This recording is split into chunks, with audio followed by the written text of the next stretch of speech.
Caroline Dinenage, Dame Caroline Dinenage, newly. Yes, I know. How does it feel? Weird, very weird and unexpected. I didn't get a letter to let me know that it was coming down the track. So this is going to sound very glamorous, and I apologise in advance. I was on my way back from a New Year's Eve party. My 14-year-old son was hangry in the back of the car, and so we stopped off at a kebab shop on the way home, and I went in to get him some food, and my husband was in the car outside parked up checking the the internet, as one does, and sent me a text message to say you're on the New Year's honours list. And so the first I knew of it was in a kebab shop in Gosport while wearing a tutu, actually. So glamorous. You're very glamorous. Okay. Do you use the title? Not so far. No, I haven't done it so far. I'm still a little bit. I'm still a little bit imposter syndrome. I still feel it's kind of not. It's not quite me. I haven't expanded to fill the title yet. So you grew up with a dad on the television. Yeah. Tell us about your dad and what that was like. Well, I've been thinking about this a lot of late, because my dad has just stood down from presenting the Meridian News after 54 years on the telly, right? So people have asked me a lot recently, what was it like, etc., etc. And the thing is, I never knew anything different. My dad was always on the telly as a child, and it was only really as I sort of began to grow up a little bit that I realised that he did a job that was just a bit odd, in the sense that when I was very little, he was presenting How, it's a children's TV, and he used to do a lot of experiments, and he was famous for getting them wrong and making a fool of himself. And so he used to bring these experiments home, and so it was only gradually over a period of time that it sort of occurred to me that wasn't what other people's dads did for a job. And then Auntie Bunty, Bunty James, who was one of the co-presenters on How, used to stay with us, because it was live in those days, How, and she used to stay with us. And so it was I grew up kind of presuming that that's what everybody's parents did. And so it never seemed like an odd thing to me. And I guess my kids had a similar sort of thing, in that their granddad was on the telly, and then their mum also occasionally popped up on TV as well. So it's an odd thing to grow up in a world where that's what your family do, isn't it? It was interesting when I was reading about you that you went to private school and comprehensive. Yeah. Why was that, and what was the difference? Well, I went to private school till I was 16, and then I went to a state sixth form. It was a state school that had a sixth form. In fact, Penny Mordaunt was the year below me at school, so I've known Penny since we were 16 and 15, respectively. And it was just local, and it's where all my friends went, and it was great. I absolutely loved my sixth form. Yeah, really, really good, and made some great friends, one of whom to this day is godmother of my kids and still one of my besties. Was there a contrast? You leave a private school and you go to a state sixth form. Did you feel it? I always say that I was really pleased that I didn't stay in the private sector post 16, because I think it's really important to, if you're in a private school, inevitably you're surrounded by kids who come from quite a privileged background. And most of my mates in the village where I was brought up didn't. They went to the local state school. But I think a lot of my friends were surrounded by, other kids who were similarly privileged. And I think it's really important to understand that you are privileged when you're young. It's really important to sort of grow up knowing that not everybody has those advantages. And also, my brilliant state school sixth form just taught me how to work without someone necessarily chivying along behind me, encouraging me to work under my own steam. And when you go to university, that is invaluable, isn't it? When did you decide you were a Conservative? Now this will be a different story from the one that you've heard from some of my colleagues. It wasn't as a child. In fact, it was after I'd been asked to stand to be a local councillor. So I didn't get involved in politics because I didn't get involved in politics. I was a local councillor, but not because I was political. I got involved because of a local issue. And I ran a business. I had my own business since I was 19. And one of my customers, who was a fabulous gentleman by the name of John Maxwell, who was a retired brigadier, we often used to just, shoot the breeze, talk about politics. I've always been, in Portsmouth we might say gobby, a little bit outspoken, and I was complaining about a local issue, and he, unbeknown to me, was the chairman of the local Conservative branch, and he said, if you don't like it, why don't you do something about it? And I said, well, you know, how would one even begin to do something about that? And he said, well, why don't you stand for election? We've got elections coming up in that part of the world. We haven't got a candidate. Why don't you be our candidate? So naively, I thought to myself, well, you know, that would be something to tell my grandchildren one day, that I stood in an election. And I was pretty, you know, I'd pretty much been reassured by a lot of the local membership that I didn't have any chance of winning it. It was 1998. Can you remember how desperately unpopular it was to be a Tory in 1998? Yes. So how old were you at that? 25, and I would go out. I went out knocking on doors every single night, and I wore it. Absolutely heaved it down with rain every single night in my memory. It maybe didn't in real life. I wore this bright yellow raincoat, and I just presume that the reason I got elected was that I lulled everybody into a false sense of security, thinking I was a Lib Dem walking up their drive. But I somehow won the election. I was the only Tory Gain in Winchester Council that night, and I was the youngest ever in Winchester's 1,000-year council history. So, you're right to point out 1998, joining the Tories in 1998 was not a fashionable thing to do. No.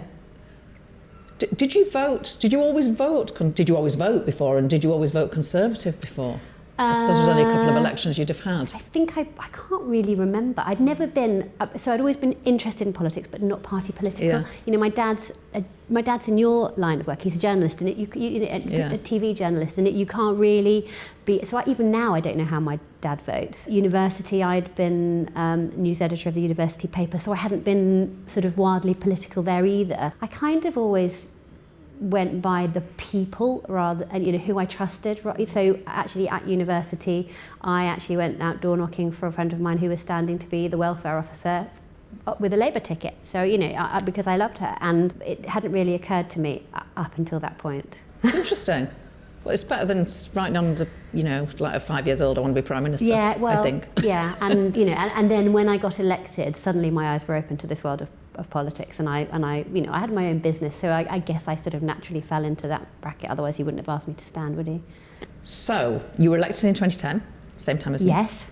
Have you forgiven me yet for getting you to do the Macmillan tug of war? Oh my gosh, I forgot about that. Yeah. No, I was terrible at it. Was that? I don't know why I was terrible at doing a tug of war. Anyway, it turns out I can't be a tug of war, and I wouldn't have known that had it not been for you.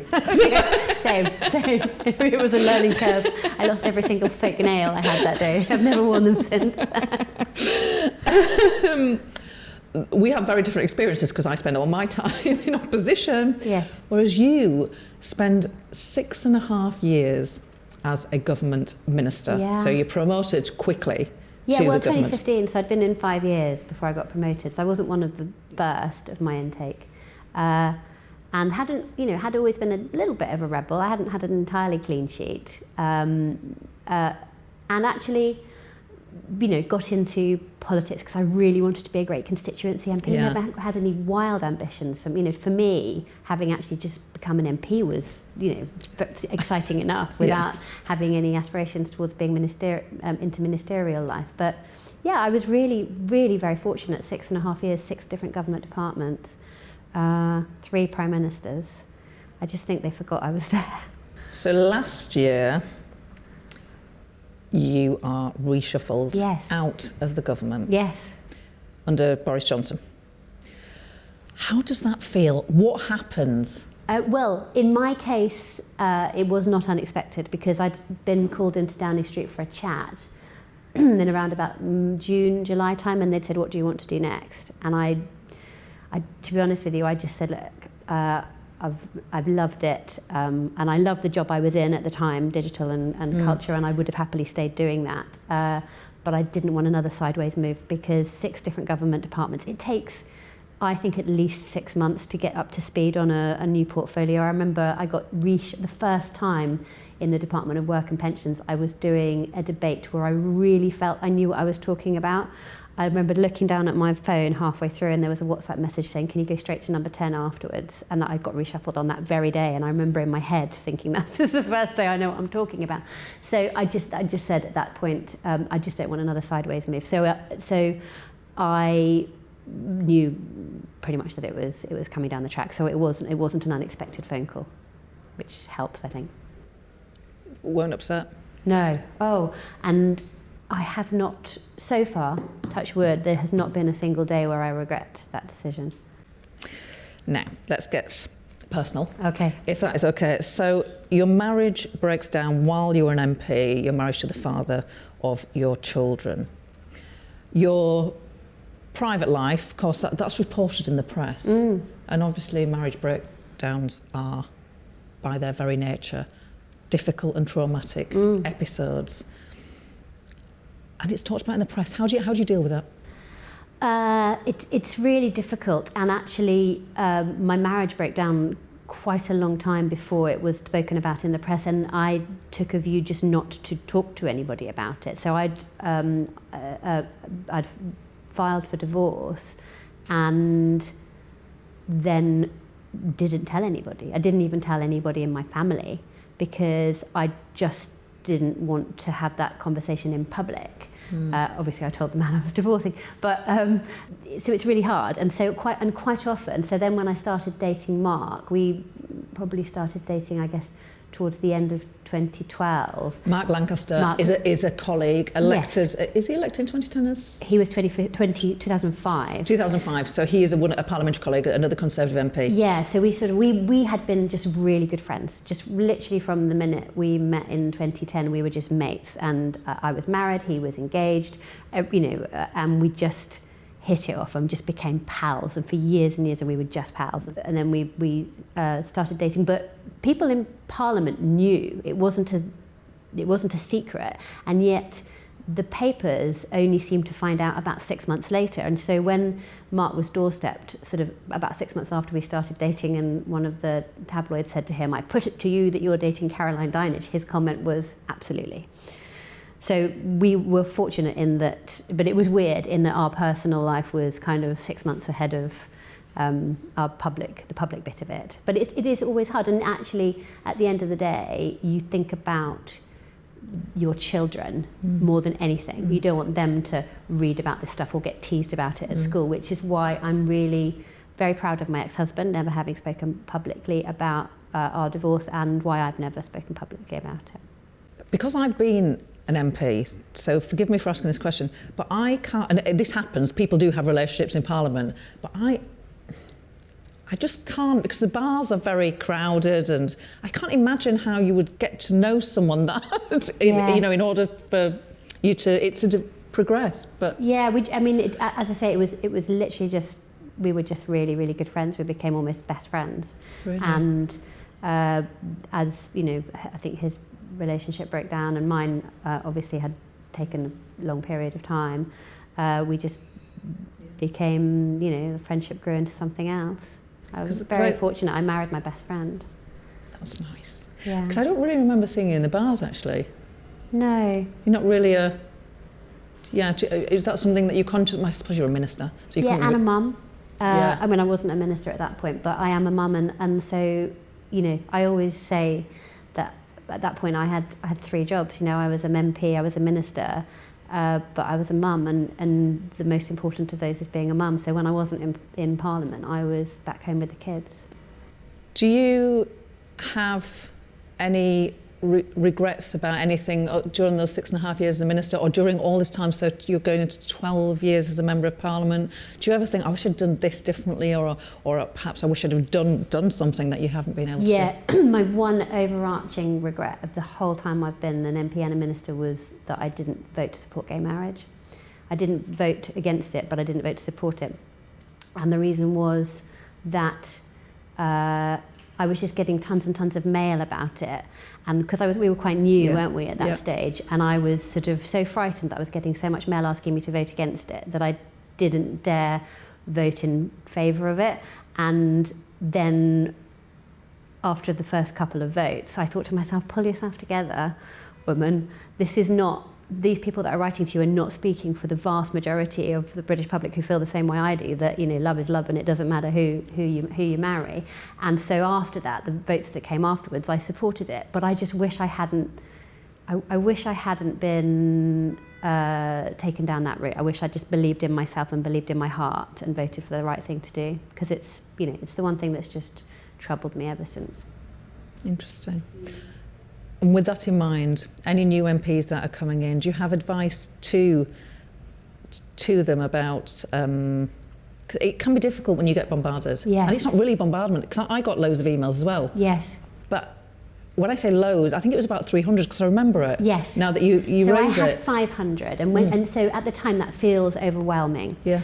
And the fact is that actually I've got 72,500 constituents. So when you think about it in those terms, obviously it's a tiny, tiny percentage, and obviously sometimes there are some issues which galvanise people to get in touch, where those that actually, you know, may feel differently may not necessarily be galvanised in the same way, and you have to sort of balance that. I think always the advice I would give would be to just take a step back, take a deep breath, and just think, what would the silent majority be saying? What are my mates saying? What are, you know, the people that I know at the school gates saying? And actually, that's your answer. I think that's very good advice, and people coming into Parliament and politics would be wise to listen to that. Thank you very much indeed, Caroline. Dame Caroline Dinenage. Thank you very much.